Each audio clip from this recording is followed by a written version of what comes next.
NVIDIA announced it will resume selling its H20 artificial intelligence chip in China soon, after meeting with U.S. officials and amid improving trade relations between Washington and Beijing. The company is filing applications with the U.S. government to sell the H20 chip, which was previously blocked due to export restrictions, and has been assured licenses will be granted. NVIDIA's CEO Jensen Huang emphasized the importance of the Chinese market, stating it's massive, dynamic, and highly priced and innovative, and is home to many AI researchers. The planned resumption is part of broader U.S.-China trade deal discussions, according to U.S. Commerce Secretary Lutnick. Analysts responded with estimates that raised EPS for fiscal 2026, with some raising their price targets on the stock. Although there's potential to unlock billions in revenue later, the fact the broader market is also hovering at record highs naturally brings out short-term caution.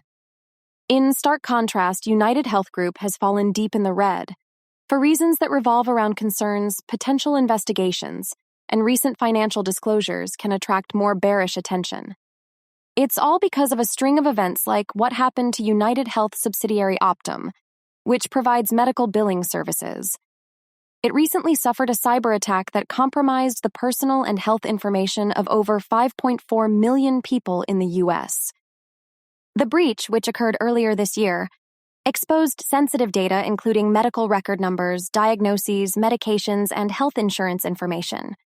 This incident follows another major cybersecurity breach at Change Healthcare, also owned by United Health, which affected over 190 million Americans in February 2024. Other bearish factors have come from rising medical costs and disappointing earnings reports. Despite these setbacks, some remain optimistic of a recovery, viewing this decline as a buying opportunity.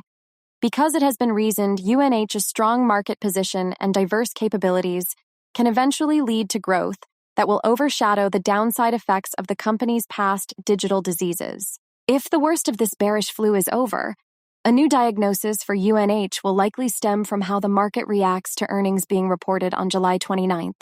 Then, despite SharpLink Gaming filling in this gap down, surging through the 30s might not be much of an issue since it's riding bullish waves from becoming the largest corporate holder of ETH with over 200,000 ETH.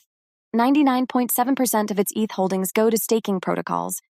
SharpLink raised $413 million in net proceeds through its at-the-market facility to fund these purchases, with $257 million remaining uncommitted to ETH purchases.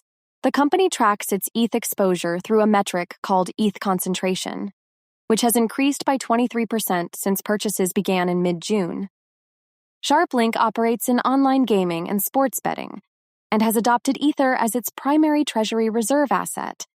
Because of its holdings, it's now among the growing hype around so-called crypto treasury companies. Broader bullish bias has also grown since Bitcoin peaked around 120,000 for the first time, along with talk of the possibility for more favorable crypto regulations on the way.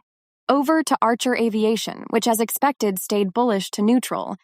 No distinct drivers per se, but in general the company built up a bullish edge since this week began with outstanding estimates and speculation that the market opportunity in the so-called low-altitude economy and electric aircraft could be worth trillions by mid-century.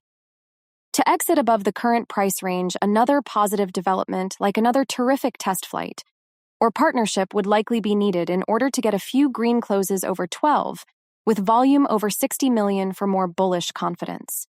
Next, it sounds like improved metrics weren't enough to send SoundHound over the $12 boundary. So unless a major technological breakthrough and/or customer is announced, it's unlikely there'll be a bullish excuse to jump out of this range for a while longer.